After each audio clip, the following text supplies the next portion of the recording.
Okay, welcome everyone to our Thursday RNode testing for, let's see, Thursday, October 10th.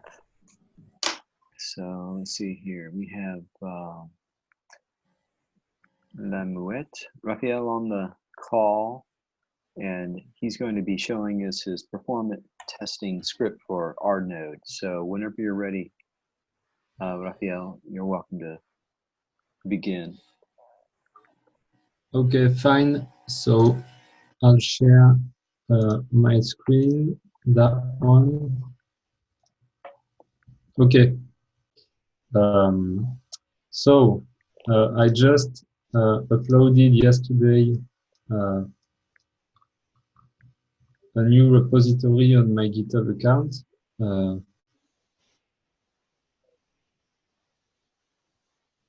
Repositories. It's RChain-Perf. So Perf stands for performance. So right now it's built with RChain toolkit, which is built on the RNode gRPC API. So it should be up to date with RNode 9.15. So what I'll do is go through the code quickly and then start the benchmark. So right now I've just tested it with my local RNode software, which is running at the moment. So when you clone the repo, you'll have those files. So the first one is constant. If you want to deploy with a particular private key and public key, you can change the values. If the gRPC API is at a remote server, you have to change these values also. So the first test, as I said yesterday, is a counter performance test. So the raw file is this one. A counter is initialized with a value of 0. And then there is a method here, a channel that is exposed through the registry. And each time it is called, the value on the counter channel gets updated, current +1. So quite simple program. And then, so it's a Node.js application. So this is the code. On the top of the file, some initializations, gRPC client, gRPC propose client. And then, so the first operation is a preview private names. I want to get the unforgeable name ID of this channel. So I'll be able to know the registry address when it's proposed. And so I'll be a bit quicker. So the unforgeable name is recovered. So this is even before deploying. We know the private name of the basket channel here. So then we deploy it. We deploy this file. We propose here, and then we query the gRPC API to know to get the process that has been stored on the basket channel here. So this is what we want to get. So we get it through the listen for data name call. And then we get the data. So these are just muted methods. And the values are recovered here. And then we start the loop. So the loop consists in n deploys each second. So the n number is to be defined by the developer who runs the program. So this is the loop. It's a simple registry lookup, and then a call on this channel that is exposed through the registry. So very simple stuff. We do the same thing. We deploy. So this function here is called every second. So every second there is a per second variable which must be set through this parameter. And so it deploys n times per second. Then we wait for deploys for all promises to return something. And we do some simple each 5 deploy we propose. So the propose is done every 5 seconds. Every 5 seconds, not 5 deploys. And then each 10 seconds, we check the value on-chain. So this is the main purpose of the performance testing, is to make sure that after a given time, the value on-chain is the value we expect. So for example, if I launch my program here with 1 deploy per second, after 10 seconds, the value on this channel must be 10. So this is what is checked here. We get the data at name here, and then we make sure that the data at name is the corresponds to the number of deploys from the program execution. So I'll start it with a simple with 1 deploy every second. So these are just indications. So I can maybe show my R-chain node here. So every deploy is processed by my RNode. So if we check, so there is 1 round each second, and at second, when the number of seconds is a multiple of 5, there is a propose. And then here at 10 seconds, there is a log that says with check counter. So this is the actual log here. And it says value at 10 seconds is 10 and should be 10. So everything's fine. It does the same at 20 seconds. So our program here seems to work. At 30 seconds, the number is 30. So my local machine and my RNode program is able to handle 1 deploy per second, which is not surprising. So of course, the goal is to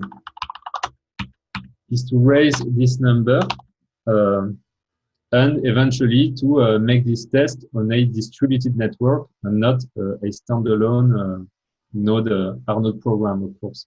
So I can start it with 5 deploys per second, but I won't go further because I don't want my machine to crash. Okay, 10th round. Actually, Rafael, I have a question here. Yeah. So the deploy that is doing all the work is actually how much COM events are in that deploy.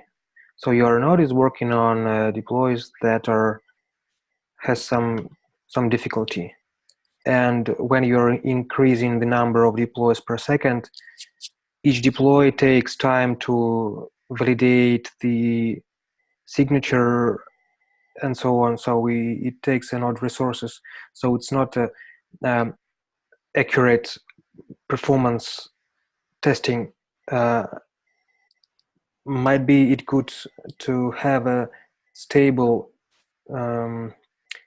deploy schedule, but increase the number of COM events in that deploy. For example, adding just dupe, if you know dupe contract, we just send simulate activity by sending data on a channel, so you can increase the deploy difficulty without increasing the number of deploys. Yes, that's so. So this is the next step. Anyone is free to fork. Sorry, to fork this or propose some other tests. That's what I'm doing at the moment. I'm adding some rev transfer program. So I'll do the same thing, but a deploy will be a rev transfer between two parties. And then after that, we can test it with any deploy. But I think the goal is to be as large as possible to test 30 deploys per second, which are simple, to test just 2 deploys, which are very, very, which contains a lot of COM events. So of course, right now, if you check the file that is deployed, this is the file. I guess there is like 2 COM events. I don't know how to count COM events, but it's very, very simple. And I do a second file with some rev transfer, so it will correspond to, I don't know how many COM events there is for a simple rev transfer. Can you please elaborate more on this? So you're deploying this contract that you are highlighting. So, yeah, and you are increasing the number of deploys of this contract per second. Currently, the program deploys this thing. Currently, it deploys that 5 times per second. Mm-hmm. Okay, I see. And what I'm doing right now is to get familiar with those operations. Now, of course, you see here that a rev transfer implies a superior number of COM events, as you can see. So I guess currently my computer, if I do a small test, like for example 30 deploys per second, okay, I'll test it, but maybe I'll crash and get offline. I'll just do a 20. But when you raise the number of deploy per second, the propose starts to take very much time. So, for example, here you can see that it says it will propose. Okay, so I'll just stop here. So what happens is that at the 5th round, the propose starts. And when the next propose starts at the 10th round, the first one is not finished. So on my machine, 10 deploys per second is some kind of, there are already problems. But as you said, the main thing we want to test is the number of COM events. So those tests might not be very, very accurate. This is just a first proposition. That's awesome. Thank you. Thank you so much. Thank you, Raphael. I think there's also a great deal of interest in the number of rev transfers that we could do. Now, can we run this against the sandbox or testnet rather than your local host there? Yep, I don't know the rights to deploy on testnet. Can anybody deploy?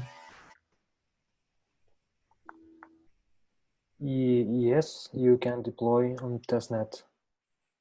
Okay, so I guess I just have to reference here some testnet node. but you cannot do proposals, so you have to wait. But actually there are proposals doing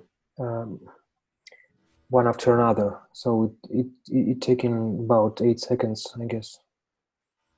Okay, so maybe we can test it live. Yes, yes. So I will send you.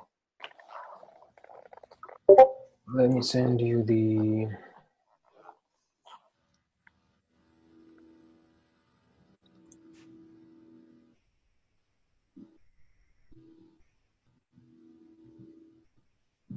Try this URL for a validator. I'll send it in the chat.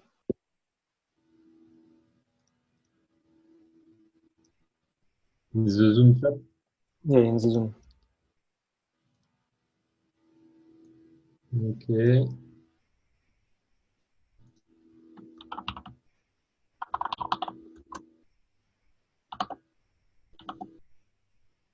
And to check if this deploys arrives into the right place, you can open this. Yes, so I'll have some problem, I guess.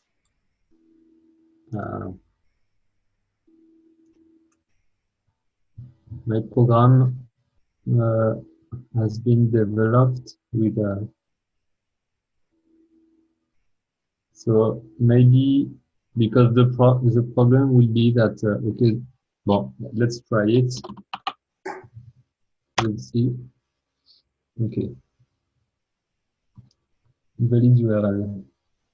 Okay, I guess There is a space after TK. okay. So what goes on? No data found. Okay. So this is of course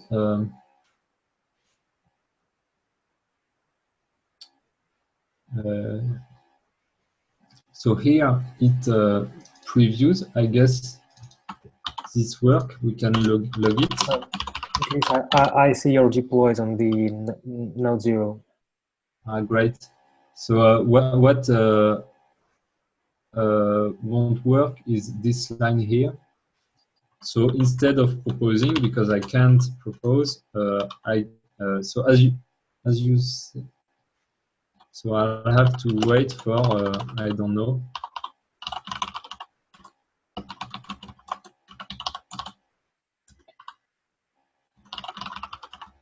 Maybe we'll do 10 seconds. So I deploy, I wait 10 seconds, and after that, I do my unforgettable name.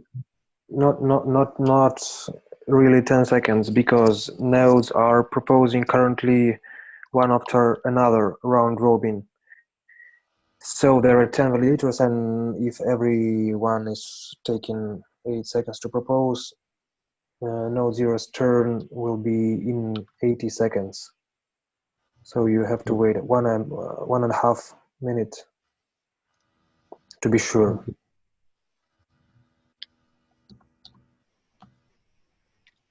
That block was proposed. We're doing this on testnet or sandbox? On testnet. Oh, okay. So sandbox may be a little bit quicker if you want to try, but either way. Is anybody using the sandbox right now? I'm not sure. I'm working on moving from RNode to PyRchain Oh, I see. Okay. on Sandbox. So my deploy should have been aired to the network. This is the name that is previewed. So currently we are at this line, waiting for the 1.5 minutes delay to terminate. But yes, also my propose each 5 seconds won't work here. This is obvious. So we just, I just launched it to see if we get to the next step successfully. But yes, there will be some. So I guess I'll do another file that targets the testnet.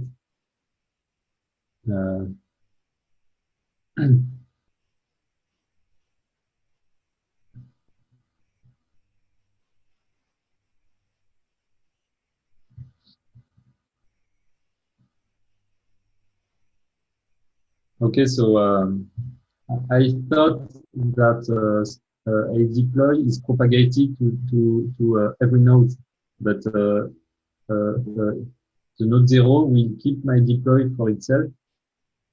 This is why I have to wait 1 minute and a half.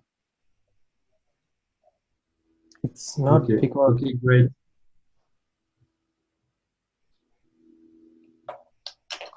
Okay, so everything is perfect.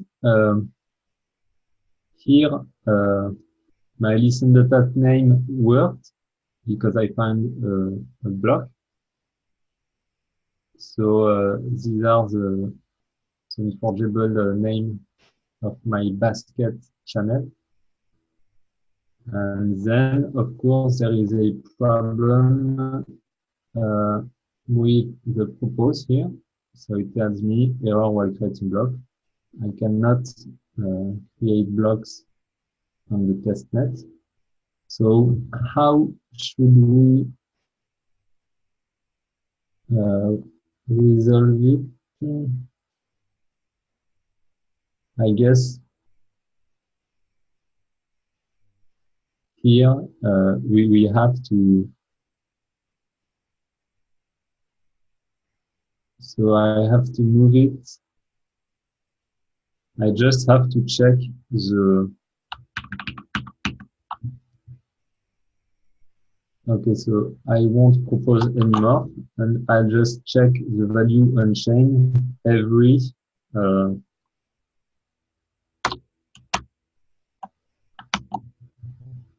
every 90 seconds, right? Let's finish it.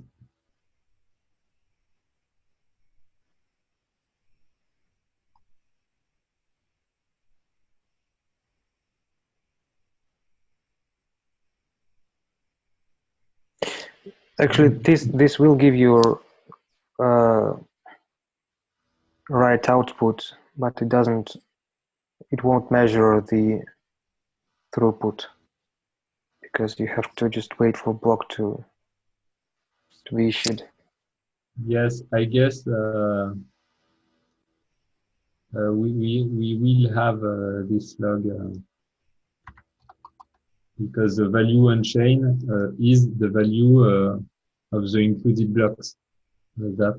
So of course it will be different to the number of deploys that we have done. Maybe there will be 20 deploys that have not been included.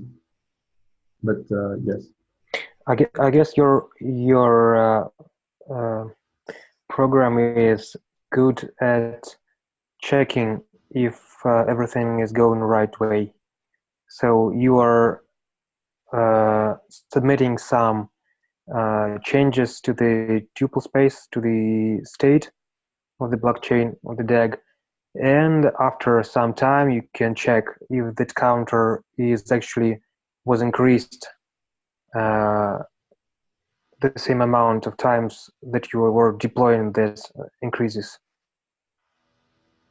At least you can check if nothing being missed. Okay, so yeah, of course. But the goal is to if the goal is to monitor the number of deploys per second or the number of comm events per second, we have to do this kind of loop mechanism because we want some constant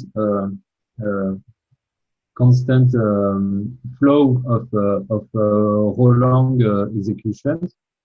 So we have to do this stuff. But the problem is that we have no power over when deploy is done.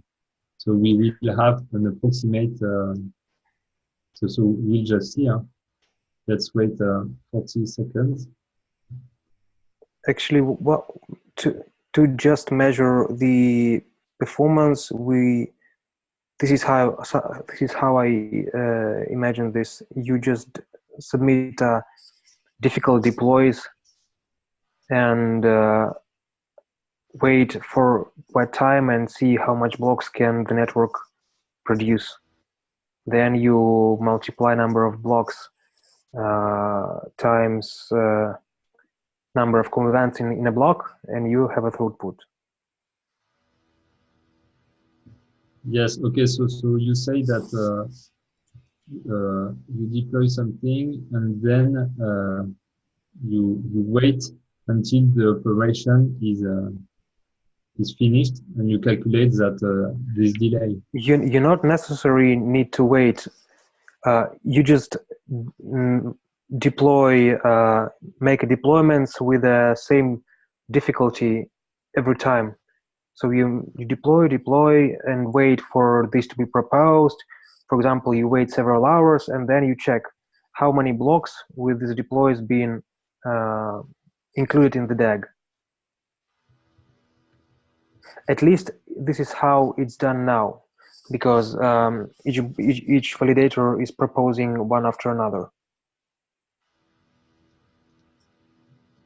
Okay, so if you are familiar with JavaScript, you can feel free to I guess the code is quite readable. It's quite simple. But okay, maybe I'll try to code some with the paradigm you're describing. So this is what we expected at 90 seconds. It checks the program expects the value to be 90, of course, but it is just 72 because at the time the node 0 proposed the block, there were only 72 deploys. So it's kind of it's fine. Everything's fine. Actually, I think that such kind of performance testing should be, you should be able to force node to propose to get such metrics. So you should synchronize your deployments with the proposals. Yeah, that's what I initially coded in this file. Yeah, sure. Okay, so let's just have fun.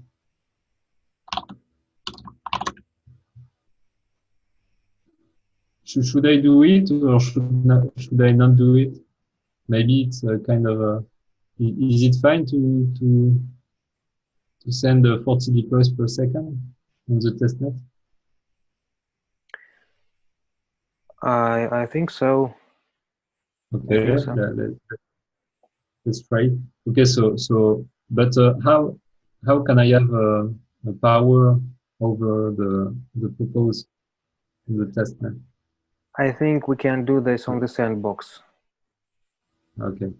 Yeah. Okay. I'll just have to join it like I did a month ago. Yeah. Okay.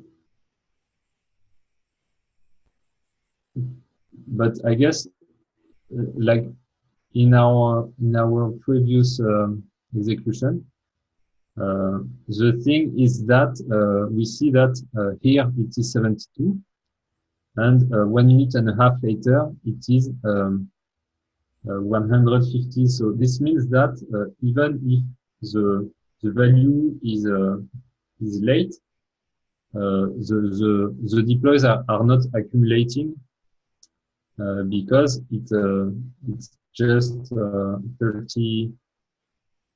30 units behind the expected value. And I guess if we have if we had let it run, so Are you running a script now? yes. Now it's just waiting for the first I see. proposal. I see. So I set it to 40. So maybe my okay, great. So now we have 40 deploys per second. And each deploy is made with the separate gRPC endpoint call, correct? Yes. It's quite fast actually, Yes. because I've experienced that when you call RNode deploy with the RNode CLI, it's much slower, and your 40 deploys are like in a heartbeat Yeah. in the Yes. console. My program, yes, my program seems not to be in difficulty. Okay, 1 minute. So the value should be 40 times, okay, 3600. So I guess we should have, so no, we cannot predict. I wonder how many deploys are you throwing right now? 40 deploys per second. 40 per second. And how many seconds does it doing this? So here at 90 seconds, the listen data name call starts. I think that the thing is that Node will Okay. propose right now a huge block. Value is 0.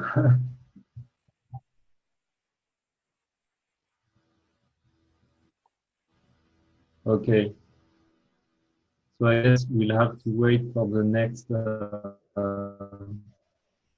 90 seconds. Okay, so it's kind of getting slower now. Maybe I'll freeze very Sorry, soon. I don't understand. So your script right now was throwing 40 deploys per second for how much seconds? How many seconds? It is still throwing 40 deploys per second. Each deploy increments this value by 1. Yes, I see. So basically, when the next time this node hit propose, it will find out that it has like how many, like 44,000 deploys in the queue, and it will try to pack all these deploys in the block, and this block will be quite heavy and it will be, if you're continuous throwing deploys, the next block will be even more heavy. Okay. Yes, here we have a log. So at after having deployed the 40 times 180 row line code here, the value on chain is that one. So we're seeing that there is a pile of deploy that seems to be accumulating over time. Maybe we'll see the value kind of. So I believe it's expected that the blocks are going to be quite large at our Yeah, as we approach our highest performance level. And they are proposing not, if they were proposing right after the previous proposal is done, so this would made an accurate picture. But even if they even if a validator finished with all these deploys, it still has to wait for 80 seconds, and during all this time proposals, or there will be new deploys hitting this validator. Right, but Okay. after the 80 seconds, so right now, everything, right? Sorry?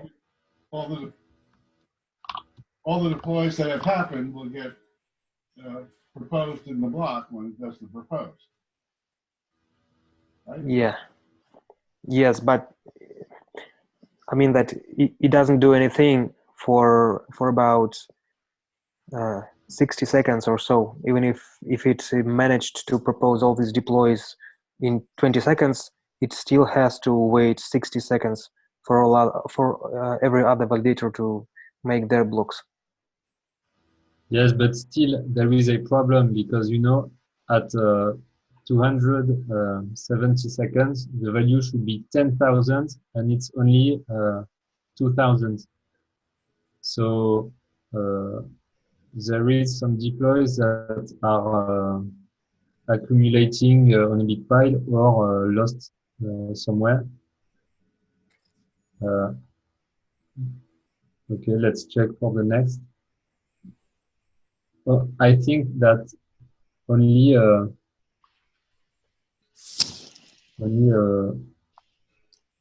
okay, so let's wait for it.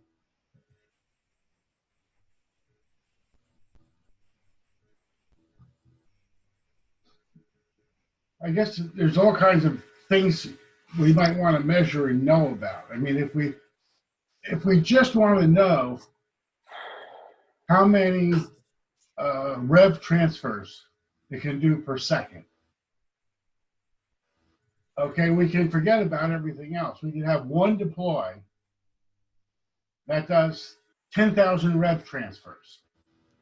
And we can see how long it takes for that to finalize. And that would be a count of that would give us the performance of our chain in terms of, ignoring everything else, just how many rev transfers it could do per second.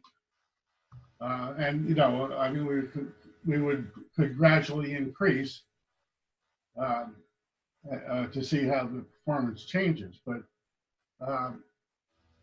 we could do all the transfers in one deploy. We don't have to make this overly complicated to get the simple number of how many rev transfers can we do per second. Yeah, but there are two ways of doing it. We can do just a big deploy with like 10 ref transfers, or 10 deploys with one ref transfer in each deploy. The performance might be different between the two cases, and we have to test both. But Yeah, just right now, I agree. I mean, one of the issues is that, transferring rev is just an example of a transaction. Okay, whereas in principle, in theory, every COM event is a transaction. So if we're just going to separate out how long rev transfers take, yes, we can look at, how they're deployed or whatever, but we just want to see how, what's the maximum we can do. And then we can look at different kinds of transactions. We can look at different kinds of application mixes. If we're comparing with Bitcoin or Ethereum, I mean, every contract invocation is, in essence,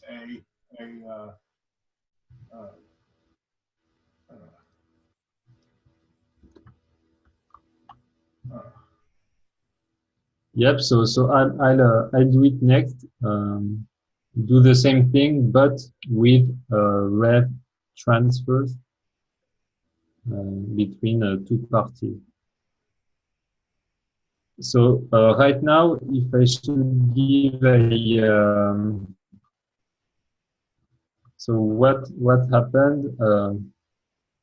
So the number of deploys that have been accepted by this node seems to have been stuck on this number. I guess it's so, just still proposing. So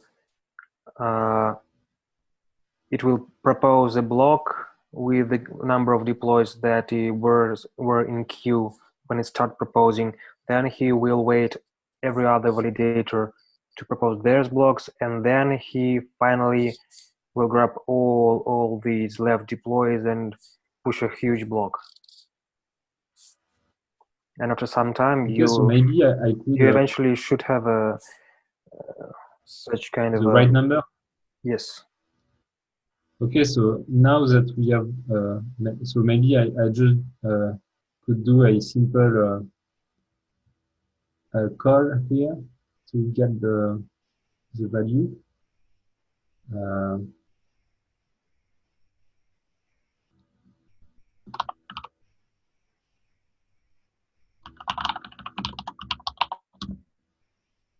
Just to check the value on chain. So this is just a test to know if all our deploys have been accepted.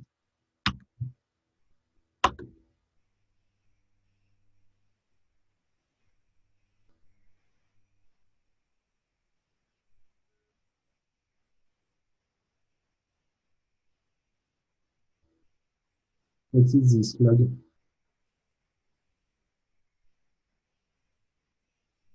This is seeing if the deploys have been accepted, not that they've been finalized. I guess the gRPC endpoint seems to be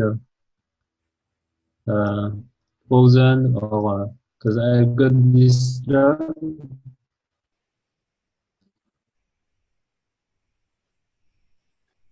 Sorry? I don't need to deploy this. So let's just not deploy. I just want to check this.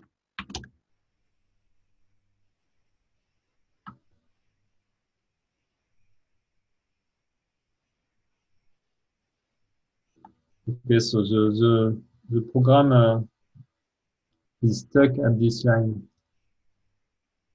So I guess the node is very much occupied, or is down. Is this But I guess it's just is this listen for data at name should release when a block is proposed?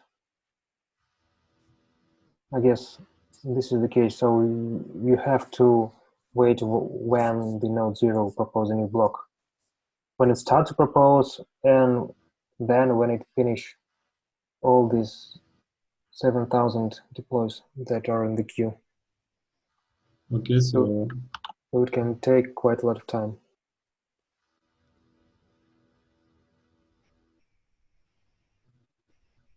So this means that on the current testnet infrastructure, if we want some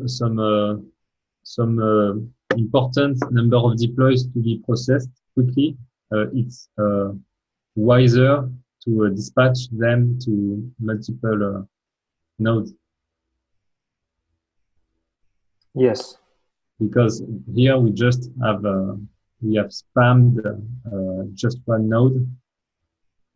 So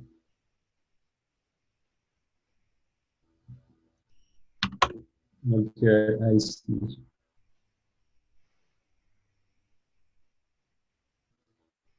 Yes, I have no answer. That's strange because the node is still responding here. But it didn't propose a new block, I guess.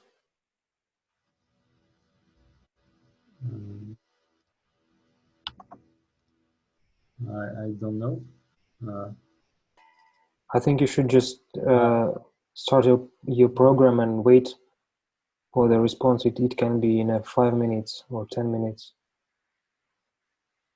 Okay. Let me check the proposal log. So what I want to be sure about is that I will get this number. So after a arbitrary delay.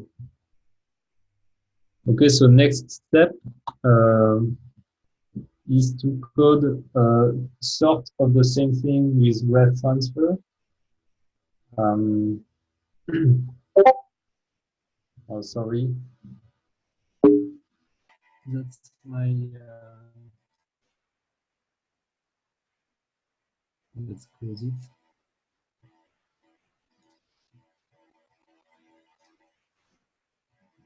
So I'll do it with ref transfers, and then I can do a.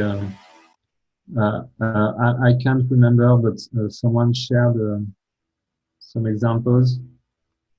We can deploy some very incentive role encode that does, for example, 1,000 com events. So here we will be able to monitor the number of com events independently of the number of deploys. Are you aware of the performance harness repo with the contracts that are available in the RChain repo? Okay, I don't know that one. I will put it in the chat. Great. So as you see, I've already copied the rev raw files. So I'll do it very soon. Okay, so I still have no answer from the node.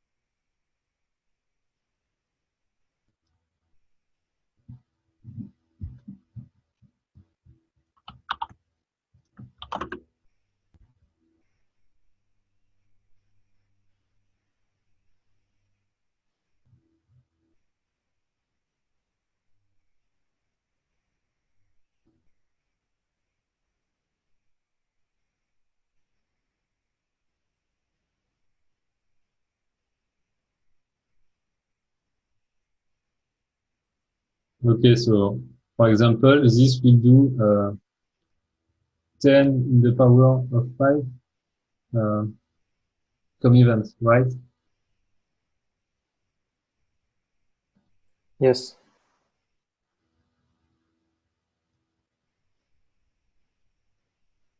Great.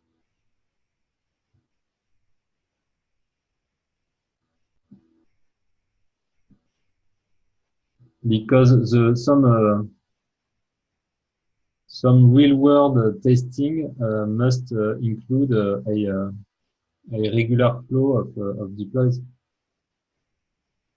Even if a node can process 100,000 com events per second, we have to make sure that it can handle it for 1,000 seconds.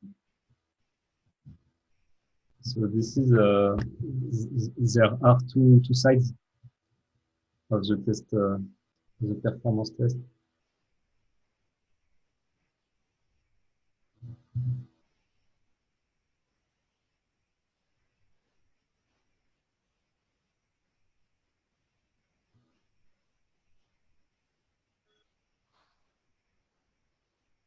So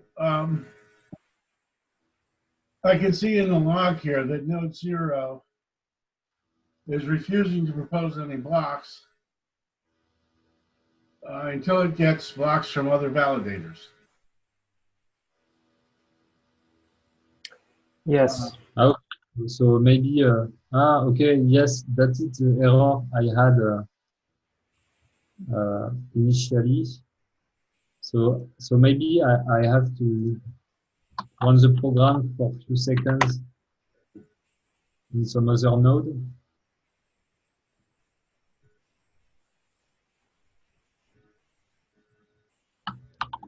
No, So if you ran the program to two nodes, to node 0 and to node 1, both, then it would proceed.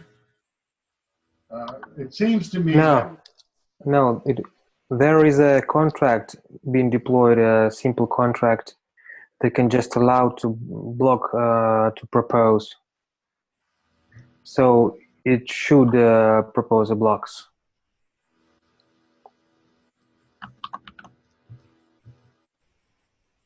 So, But actually, we can have a problem here. I'm looking right now into the testnet logs, nodes logs, and every validator is waiting for more blocks from other validators. I don't know, it can be just a representation issue, and I don't see. it just added a block. Might be Yeah. it just still adding the block, but might be that when we deployed a lot of contracts on the node 0, it missed somehow blocks being sent from other validators, because, for example, some routines were overloaded on the node 0. And as we have this synchrony constraint, there is no way to this validator to ask for that block again or get the block one more time, because no one will broadcast this block one more time. okay, so we just need to send some deploy to other nodes, and then the synchrony No. constraints No, will be satisfied now. no. If you just throw a deploy on another node, this node will put this deploy in a queue, and each node is trying to propose all the time. So we try to propose, it has no deploys. He tried to propose again, it has no deploys. If this node is allowed to propose, because it have enough stake in justification. But actually, Okay, so right now I can see that node 8 on block 9,050, 9,557, and all other validators are 3 blocks ahead. So this means that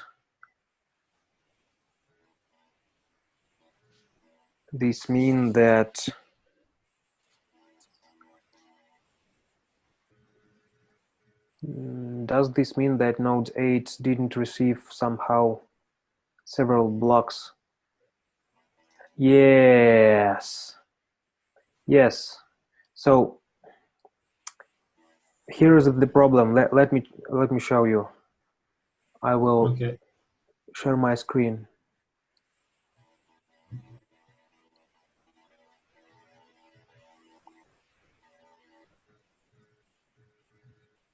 Okay, can you see it? Yes. Yes. it's the wrong screen, I think. What you We see? see some rocks, an island.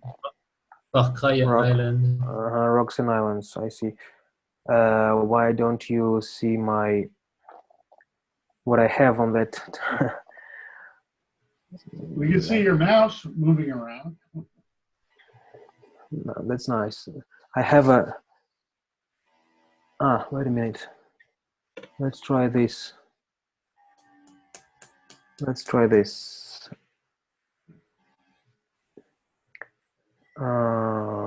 Looks like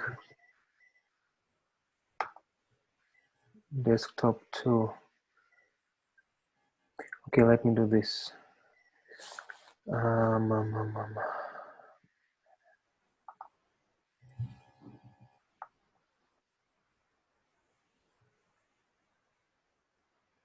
Okay, do you see now? Same image of the rocks of the island. Don't you see the browser? No. That's weird. You should be able to choose the screen. No? You may have to choose the browser window. What operating system are you running? It's Mac. Actually, I could previously, but now I have two displays, so might be some. Sharing the desktop should work on a Mac. I don't know why. Ah, this one. And now, do you see browser? It's coming up here in a second. It's slow. Slow? Yeah, it says has started sharing screen, so it's the wheel's spinning. So we're waiting for something to appear. Yeah, it looks like it's not coming up. I don't know why, but so I have to describe verbally. Mm. Why don't you try sharing just the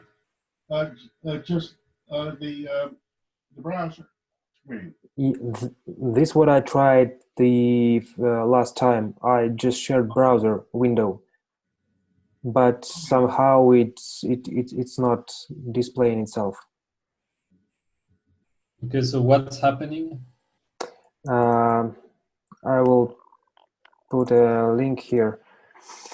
So basically, you can see here that Node 8 is under a load,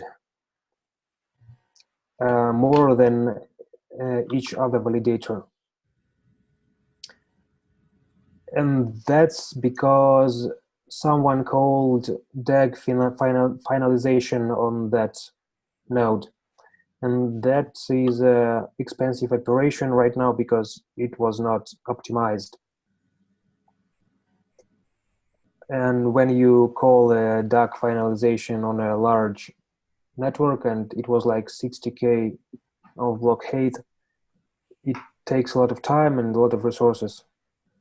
So basically, you just submitted a lot of deploys into the network, and eventually, each validator have to process all these deploys. Yes. As I understand, for the proposal, the node which is doing proposal, it takes a bit longer, but still every other node have to propose such a big blocks, process such a big blocks. So node 8 was under heavy load, and we thrown on this node one huge block, making it even more overloaded. And it looks like when under this pressure, a node 8 network routine was unresponsive.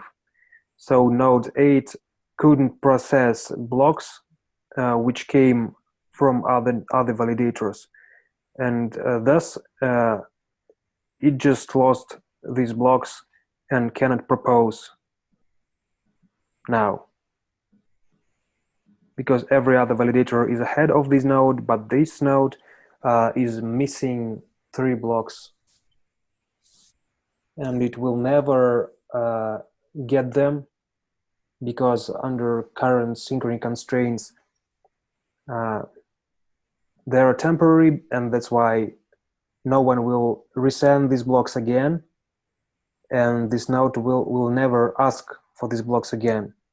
If we had synchrony constraints not such restrictive, some other validator will propose a block, and eventually DAG will form some kind of structure that made node 8 pull that block, and through this block it will request all the orders, all the ancestors, and finally it will get the full DAG. But currently it just stuck, and so the network is stuck. It is stuck because of the synchrony constraint value being too high. Yes. What is the value of synchrony constraint currently in the testnet? Effectively, each validator should wait for every Okay. of its peers to propose a block and to have it. So if just one node is down, the network is down. This is the Yes. danger. Okay, okay. Yeah, sure. But Right. it is a temporary solution. But I wonder, do we have the ability to change that to 0.51 or something in a quick way, or do we have to? Is that a complicated process? Not super. Actually, let me try. I think we can. Let me do this right now. So let me just show everybody what I'm seeing here. Okay, I'm looking at node 0 here, and it seemed like it wasn't going to do anything for a while. I was waiting for more blocks from other validators. And then got some timeout, I don't know why. It received a block redundantly, but then it received a new block, and it added the new block. I'm not sure Well, how it did that. let me check. Might be that actually the node 8 actually received that blocks, but they are not being processed yet. Node 8, So I haven't been watching that long, but it has these finalized. Yes, this is because finalization is triggered there. So he's finalizing these blocks. I'm not sure what that means. I mean, he's still got quite a CPU load. Not sure what he's doing with all that CPU. This is CPU, right? Yes, it's finalizing blocks. This is what it's doing. Yeah. Finalizing block means that these blocks can be considered as written in a stone, like roughly talking. And then it received a bunch of blocks here, or received a block here. Added block, or attempted to add the block.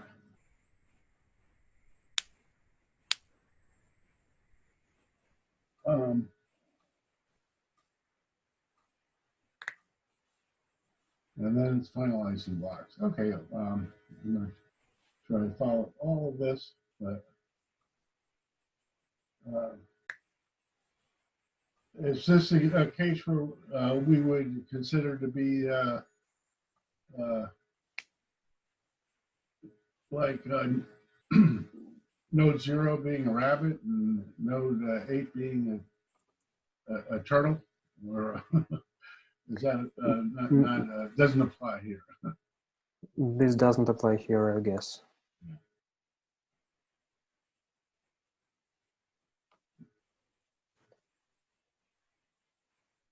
Well, actually, right now I can see that network is going forward. I just checked the show blocks command, and every validator is on 90567 or 90566 block. So it should be all good. It's just node 8 was really under pressure and was processing the blocks it receives for a quite long time. So what's node 8 doing right now? Is that continuing, or has it fallen behind? No, it's still right now node 8 is in aligned with the other guys, other validators in terms of block height. She's showing its finalized blocks here. Yes, because node 8 still doing finalization, and it will do it for even longer. I can just reboot it, but I wanted to test maybe it will finish without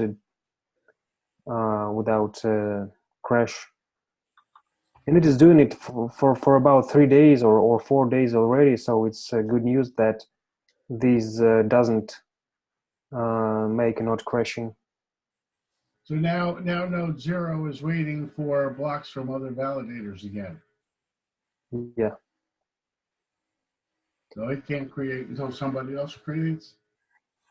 I mean, this should time out. Yes. This should It time out will. at some point.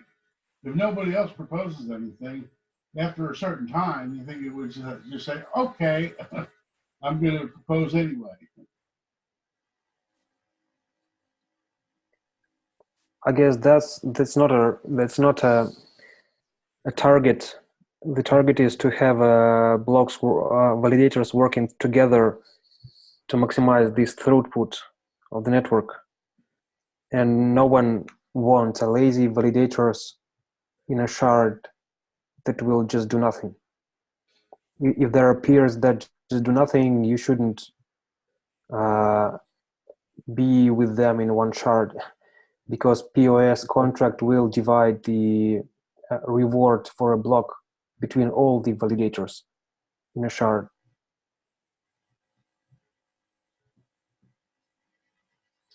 So this shouldn't be, I mean, this shouldn't be happening. There should, somebody else should be proposing a block here. Finally, it got a block. It just took a long time.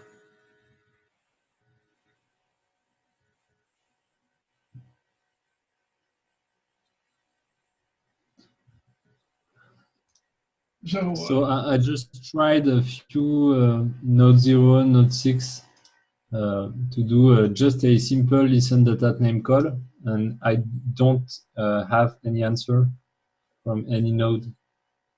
So it's strange because the preview private names gRPC endpoint responds, but the listen data name gRPC endpoint does not respond. Because actually, I wonder what's the moment when this endpoint should respond. Is this when the block is produced and added to the DAG? Because this is like a moment, and you can easily miss this moment because you launched your program and it's waiting for this moment. You Control-C it, and at this particular time, block is created. If you run this command after block is created, you have to wait for another block is created to get the data.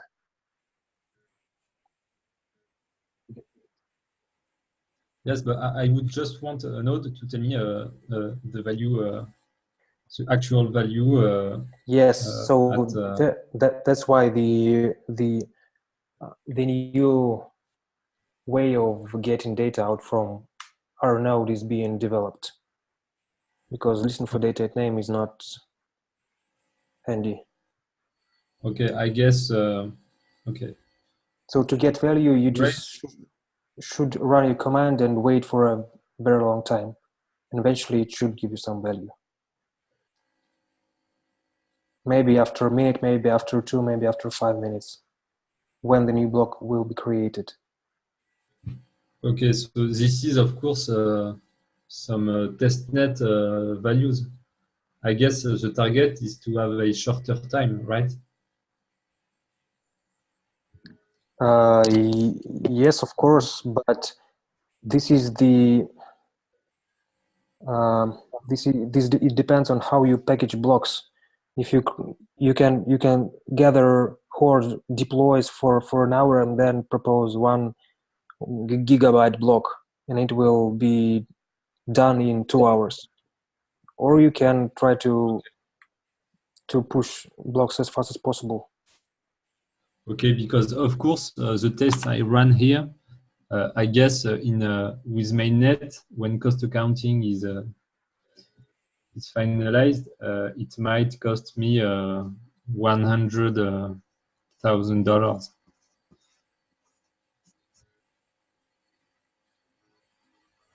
but it was still a very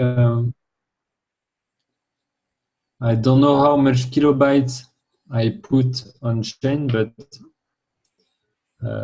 it's still quite low. Sorry, I missed that part. Okay, but I have a question. I have a question about synchrony constraints. Every validator will be free to set this value from 0 to 10. What the rules will be concerning this? I think this is very much under development, and there are actually fairness constraints which should be developed in opposite to the synchrony constraints. And at the first time, this will be decided by the co-op. So co-op shard will maintain these values to make sure the best performance. So this is actually should be like a shard parameter. Okay. So basically the idea is to be able to dial down the synchrony constraint by having a fairness constraint that's just looking at, okay, who was not processed recently and then process their blocks. So the fairness constraint is being implemented right now, and with that, we should not have, or we should not need a 0.99 synchrony constraint. Does that make sense? Okay, that's great. Yes, I think I understand. Cool.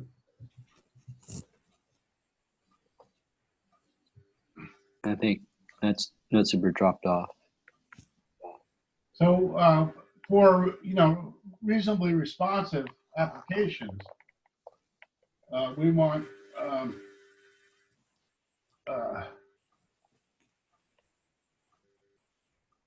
confirmation of a fair amount of confidence that a transaction is going to go through in relatively few seconds. We're going to want to know, like within 30 seconds, if a transaction was going to be successful or not. So, we have to consider how we're going to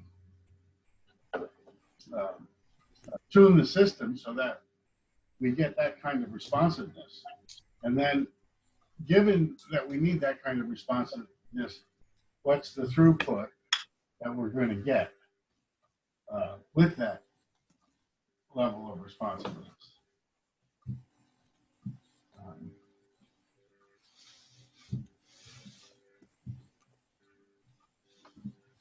Now, I remember when Ed did his wallet demonstration,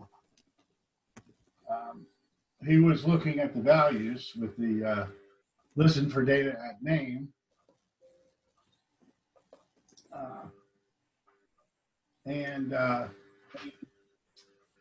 He was doing a transfer from one wallet to another wallet. Each one was using a different node on testnet. And during the transaction, he kept getting the values and displaying them in real time as they changed. And it was interesting to see how the total of the tokens or the rev was wrong at multiple times while the values were changing, until finally it settled on the correct values of both wallet balances. But the experiment he did, or the transaction he did,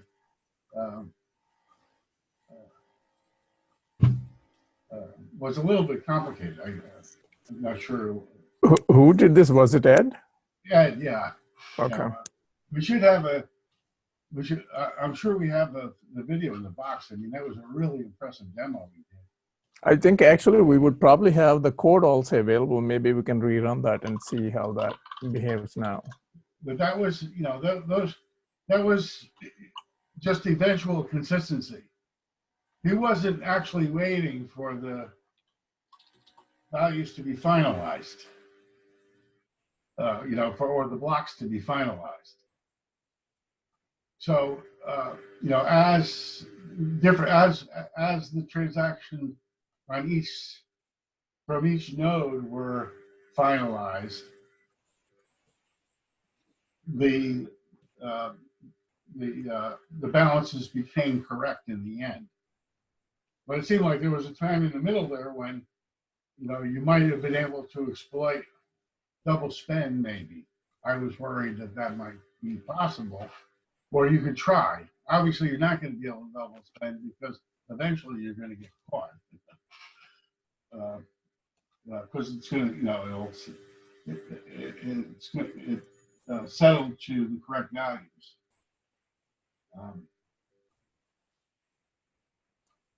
And I guess I was wondering if, you know, I mean, is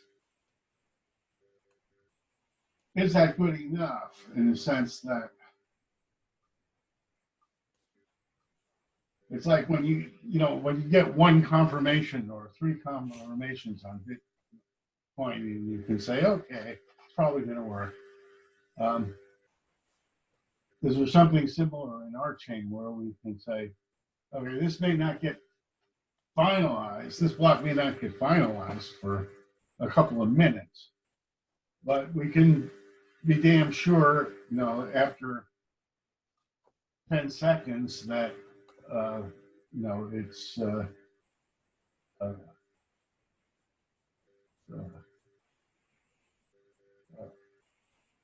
most likely going to go through and be finalized at some point. Just a thought.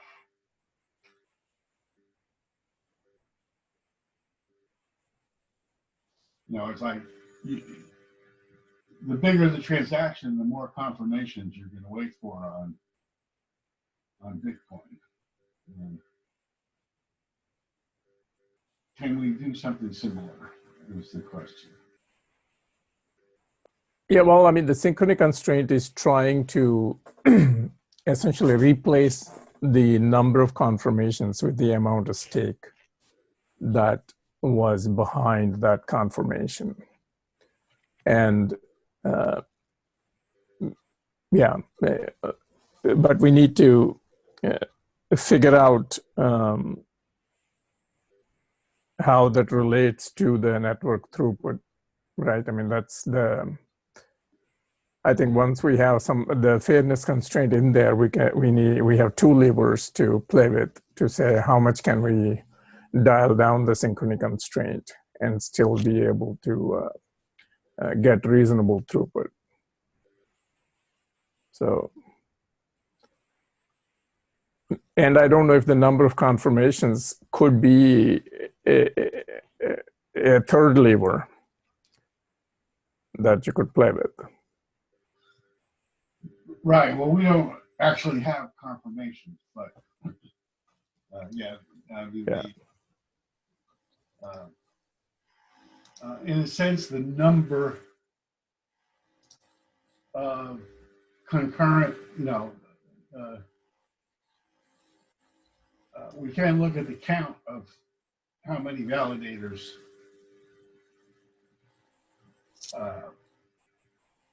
support the block, independent of their stake.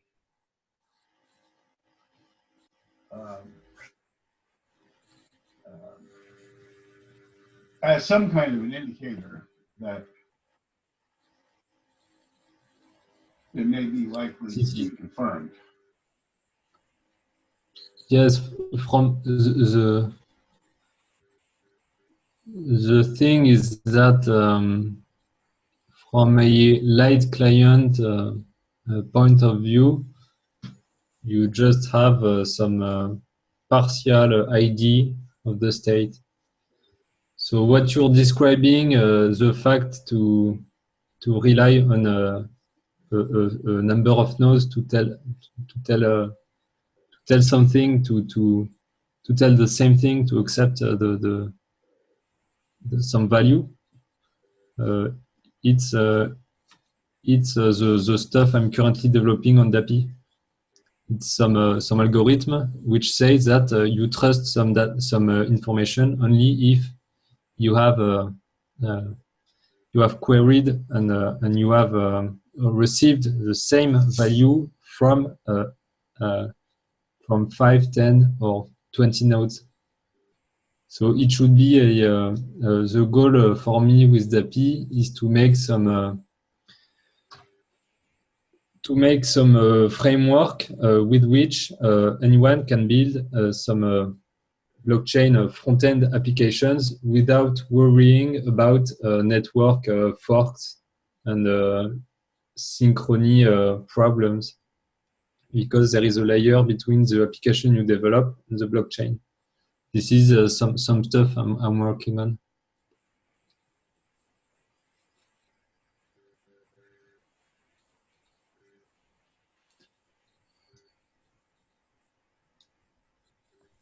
Do you have anything written up on that, Lamont? Do I have what? I'm sorry. Is any of that written up? What you were saying in terms of having separating the network performance and this confirmation methodology.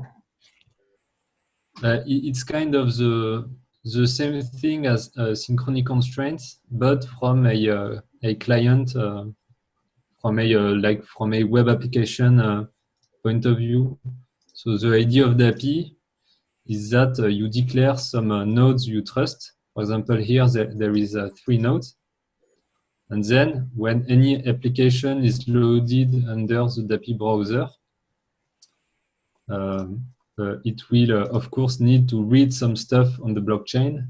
And the call will be successful only if the 3 endpoints, which, of course, correspond to 3 independent nodes of the on-chain network. So the web application will get some data only if those 3 endpoints have the same value for some data. This way, if for example, this node is on a fork and these other 2 nodes are on a fork B, the guy who developed the wallet with DAPI, for example, it will be this address, he won't be able to display a balance because the balance is different in both shards, and without even having to code the logic for waiting for this node and this node and this node to be in phase. He would just have to wait and perform the same codes later. And DAPI is the layer that guarantees some kind of network synchronization regarding a given value.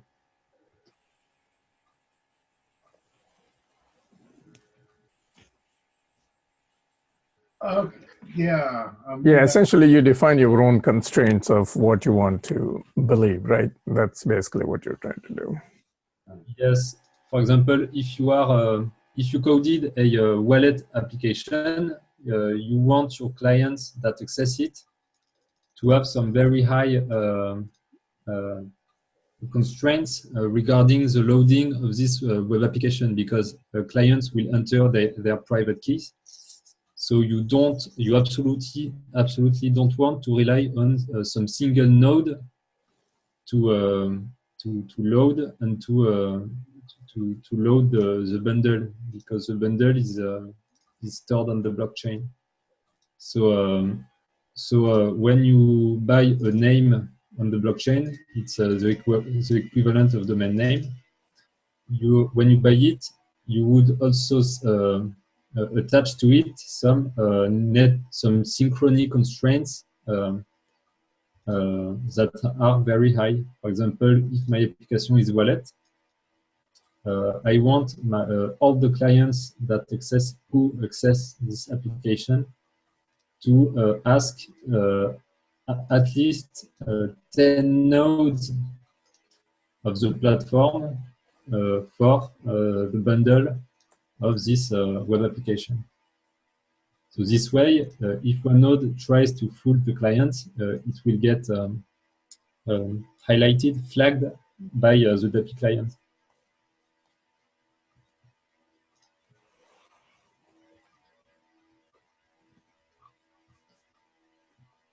Yeah, that looks interesting. The So this seems like it addresses my get ticket problem. Should I? Yep. Can I show? Can I show that? Yeah, I'm going to show that. Okay, and you know, basically, you know, we're trying to we serialize this last number here. Each time someone gets a ticket, we add 1 to the last ticket, and we write that back again. Okay, and if 3 of us get tickets from the same node, it's fine. I mean, we don't know what order we'll get them. These happen to be 1, 2, 3, but it's yeah. So I mean, basically, we're going to see. We don't, you know, we asked for Jim first, and Jim got 3. Of course, these are in parallel, so these are not in order. Doesn't matter. Okay, so the problem comes in when we do these get ticket operations from different nodes. So maybe we have each of us do a get ticket from a different node. And at that point, what we're going to have is we're all going to get ticket number 1 first, because we, you know, the ticket is initialized to 0. Or where is it? We write 0 out to it. So given that we all go in and do a get ticket, we're going to add 1 to the 0. We're going to get the value 1. Now, on the one hand, we don't want to write our apps this way. We don't want to serialize things. But I have a question: if we really want to serialize things, how do we do that? I think what you're doing, Raphael, is kind of addressing that. But I'm not sure it was really addressing this. It's almost as if we want some kind of oracle that we can depend on to keep things ordered, since we don't really have sequential ordering in the real calculus. So what is the problem that you will encounter with this application? It is that each node would have a different number for. No, I mean, if the contract gets deployed on all the nodes, right? Yes.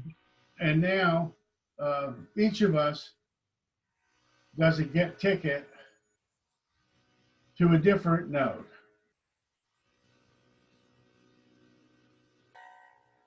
Right. Okay.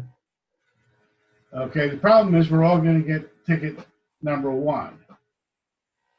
Okay, whereas logically, one of us should get ticket 1, one of us should get ticket 2, and one of us should get ticket 3. If you were obeying the logic of this program, no, we should never have 3 of us get the same ticket number. No, I'm not sure. I think when you deploy your Rolang, it will be deployed only to a single node. And this node will execute it, pack it into a block, and then only propose a block with some execution traces. And the other nodes will only verify that the execution traces are correct. So Yeah. I don't think you will. Yeah, I understand I that. You know, if we all get ticket number one from our local node, okay, then uh, the node that has the highest stake is going to win. So if the node I went to had the highest stake, and I got number one, well, here I got number three.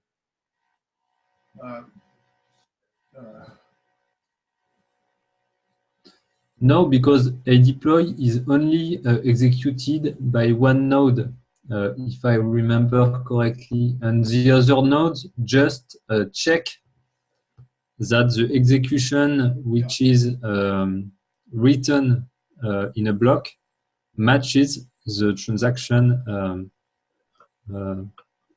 Roland code. So Okay. you won't have.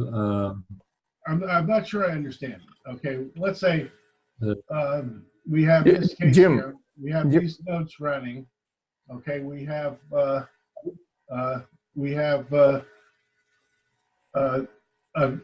Jim executes his get ticket on node 0. Rich deploys his get ticket on node 1. And Adi deploys his get ticket on node 2. Okay, so yeah, each deploy is to one node, but 3 of us want to get tickets, and there's no guarantee we're going to be using the same node. Okay, so I guess so. What's going to happen is if we all do this at the same time, we're all going to get ticket number 1, but only the block that has the highest stake with the value 1 would get so Rich would get the value 1 if he had the highest stake. Okay, now somehow the other applications need to know, whoops, my node failed, my block failed because and I have to resubmit now. I have to run it again, and okay, since Rich got 1, now if Addie and Jim run it again, they're both going to get 2. Okay, and whoever has the highest stake is going to get that. But we actually have to deploy this, several times before it succeeds. Yeah. Jim, I wanted to interrupt for a second. I invited Sebastian, who is working on the fairness constraint, to this conversation so that he can get insights from the things that you guys are talking about. So there are a couple of, I guess, conversations going on here. This last conversation going on was about if something really needs to be sequential or unique in the application logic, how do you, in a concurrent setting, enforce that? Right? That was the conversation that your tickets stuff was having. And I don't know, Jim, did you deploy that on the testnet?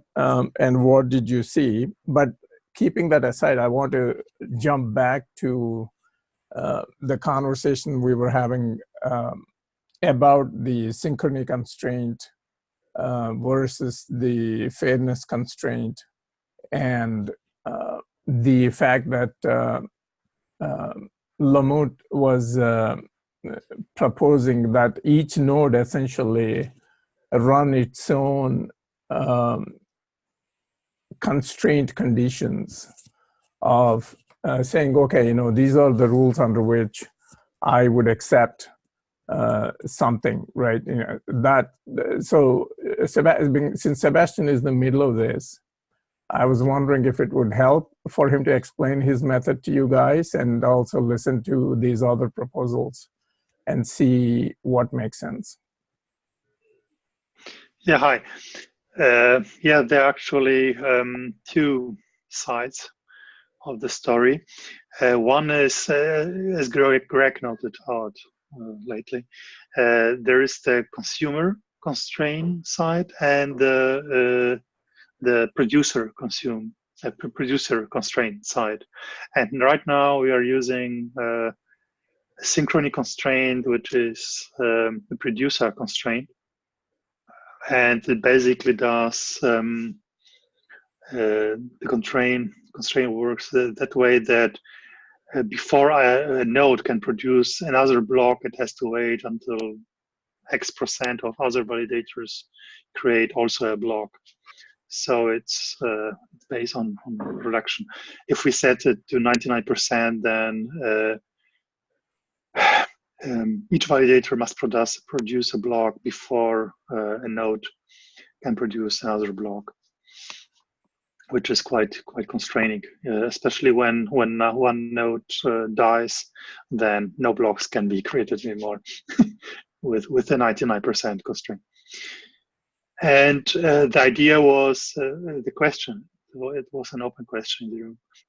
How can we change this? If we should move perhaps to a not block creation constraint, but block confirmation constraint, that a node must wait with creating a new block until his previous block got some confirmations from the network. I don't know, perhaps 50% of validators would confirm that they added the block to their local blockchain. This is one topic, and we haven't talked about this yet with the team. Right now, I'm working on the different side, on the other side, on the consumer side, because Greg had the idea that we need to consume the incoming block messages in a fair way, and that may improve the network. Like when we have a node, a peer node, which produces a lot of blocks and is rabbiting ahead, that we don't consume the blocks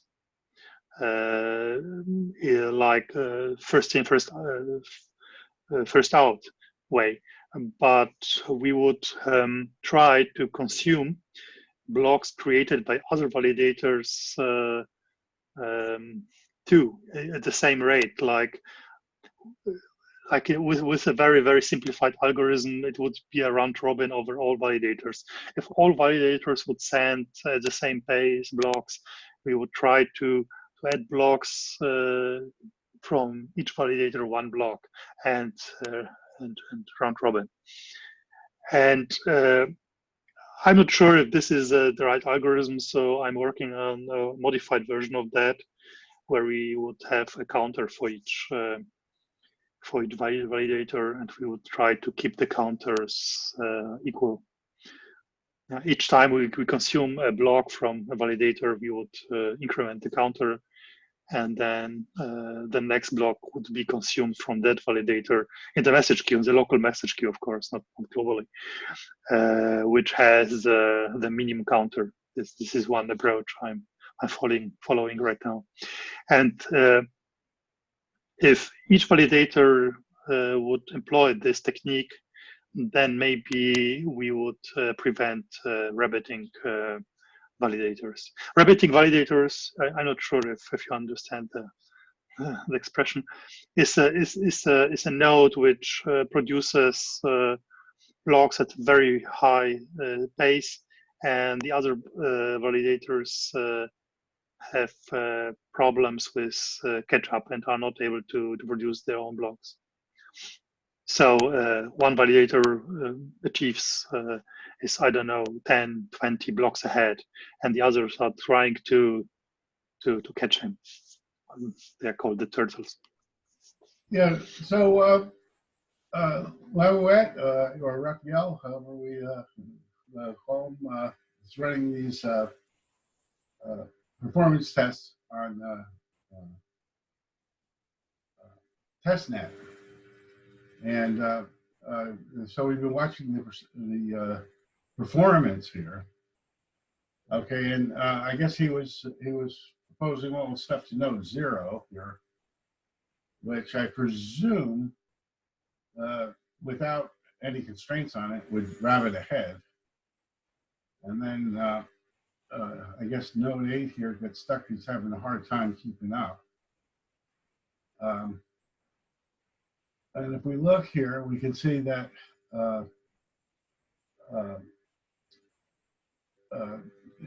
sometimes we get blocks, and then sometimes we go for a long period when we get an error and it says must wait for more blocks from other validators. And we didn't quite hear Raphael when he was saying why we get this. And then eventually, well, looks like in this case, I don't know what's happening right now. We're not making any new blocks. But we have recovered from this, and it does make blocks. And then on the node 8,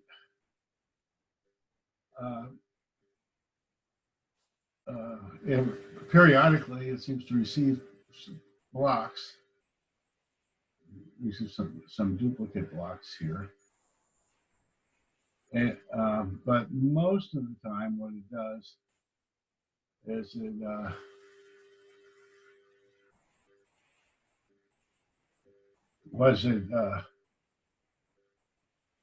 gives the message, remove 0 deploys from deploy history as we finalize blocks.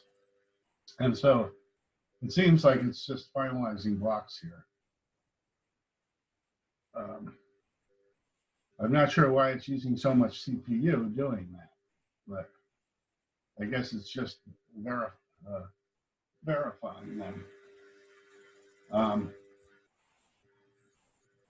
So I'm not sure exactly what my question is, but I guess if this wasn't waiting for blocks from other validators, what would happen is it would rabbit ahead. Shouldn't there be some time limit? It can wait for up to some amount of time, and if it doesn't, and if nobody else proposes anything, it can go ahead and propose another block. Is that been considered?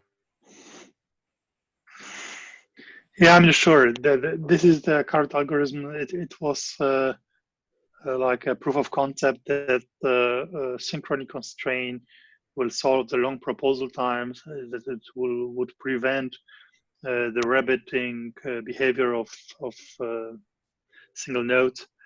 But as far as I know, this concept doesn't work, and that's as we can see here, that some of the nodes are still able to rabbit ahead. It depends, of course, on the threshold, right? If you put 99% on the threshold, then you will not see any rabbiting behavior anymore. But it's too tight. It's the throughput is then. This was running at 99 threshold. What Jim just showed. Yeah. Okay. So the problem might be with 99%, right, threshold. It's enough that one node will crash, and no blocks can't be proposed anymore, because all other nodes will wait. Like arrow while creating block must wait for more blocks from other validators, and the other validators, this might be one validator that crashed and that will never send propose a block again. So with the 99% threshold, we may wait forever. That's why 99% threshold is not a solution for this problem. Why not just That's why I'm working on the other side, on the consumer side, fairness constraints. And one thing the team agrees upon is that we need to enforce. If we will come up with a constraint, with a working fairness strategy, then the whole network must use it, because otherwise it won't work. If some people will turn off the constraints, then their nodes will produce too much blocks, and the other will not be able to catch up. So we need to embed the parameters for the fairness constraints into the protocol somehow, that people will get slashed if they are not fair.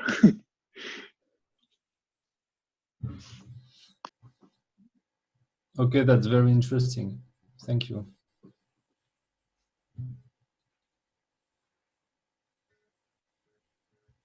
Do you guys have any alternate proposals that could work? Jim or Lamont or anybody else?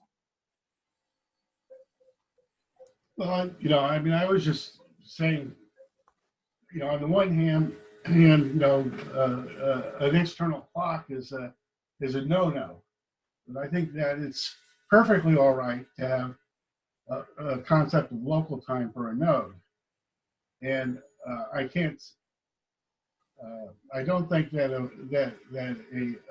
a node should wait indefinitely for somebody else to do something. I think there should be a limit of how long it's going to wait before it does something, because I think that opens up all kinds of other attack vectors and other things.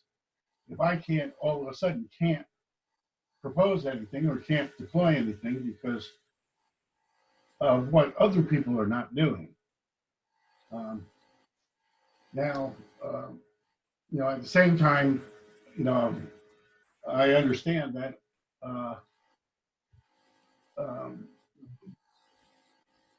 if I could get slashed for that kind of behavior, but I think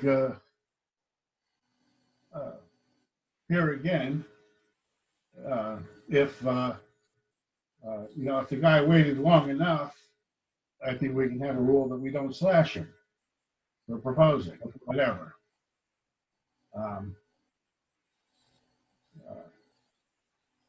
Yeah, but don't get me wrong. We will not use a strategy where your node will have to wait for minutes, because it's a non-working strategy, and makes no sense to slash people for a non-working strategy.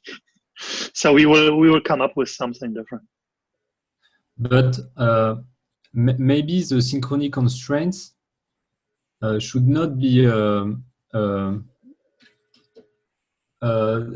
calculated upon the number of nodes, but it should be calculated upon the proof of stake weight that is being attached to some block.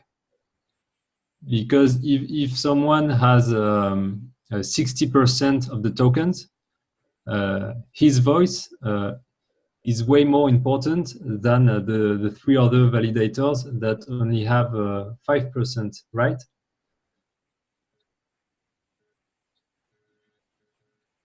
Yeah, with 60% proof stake, actually the validator is overvoting everyone, right? Even with 51%. Yeah. So yeah, but if he has like 30%, at the moment the synchrony constraints are some each node has a one weight, equal weight in the synchrony constraint mechanism, right? But maybe it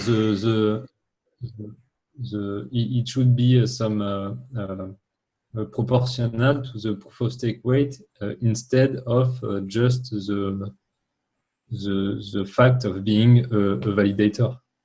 That's just an idea. I guess it's some philosophical question. Do you want? Where is this count being used? Synchrony constraint is the stake, right?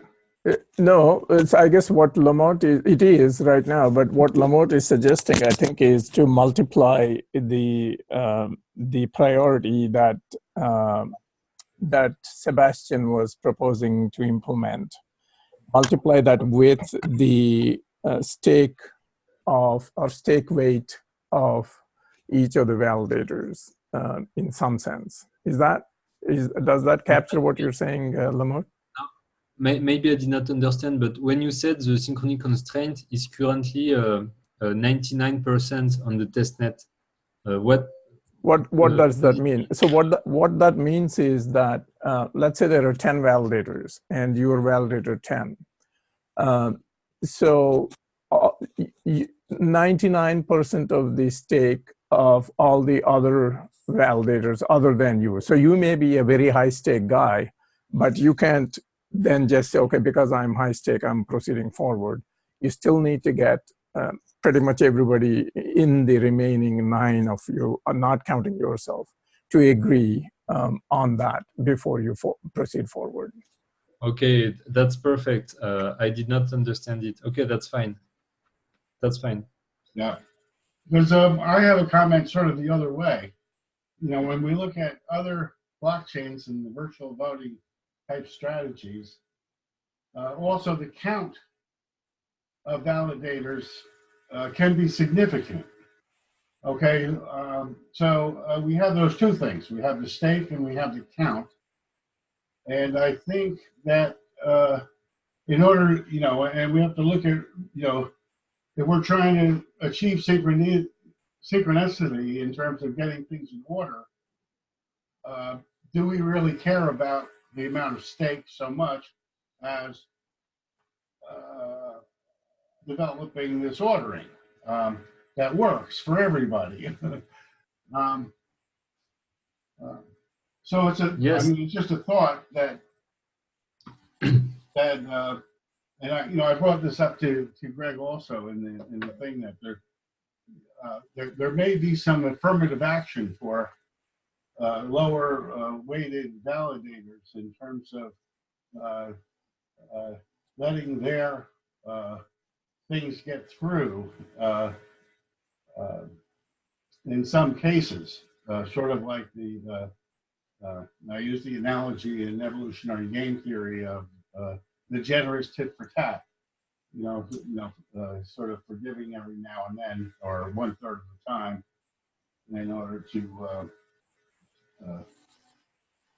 break cycles of retaliation in that case. But in this case, it's giving the weaker guy a shot every now and then. Well, but isn't what Sebastian implementing, isn't that in that realm that you just talked about?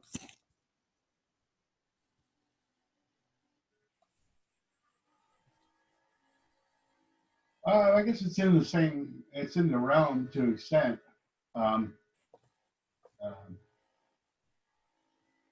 In that you're not looking at your own state. No. I'm not talking about the synchrony constraint. I'm talking about him prioritizing the queue, sort of, slightly better than round robin type of a methodology. Yeah. That was my thought. Now we are starting in 2 minutes the governance, Arching governance meeting in this room, and I'll complete this recording and start a new one in 2 minutes. Okay, that sounds good. Sebastian, maybe you and I can just meet in my room briefly, please. If you're yes, okay, no problem. Right, thanks. Yeah, bye.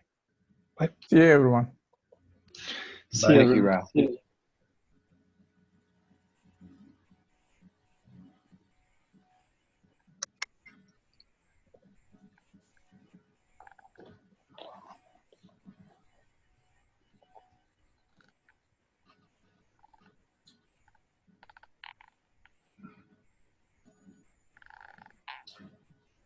So I guess we're all done with the RNode. Any final words before I stop the recording? No, that was a good session today.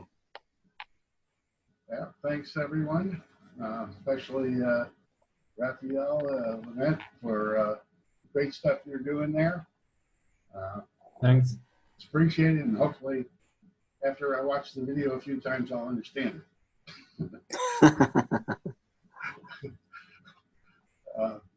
Yeah, thanks. Thank you, Raphael, for putting together, doing that work on that performance code. We really appreciate that.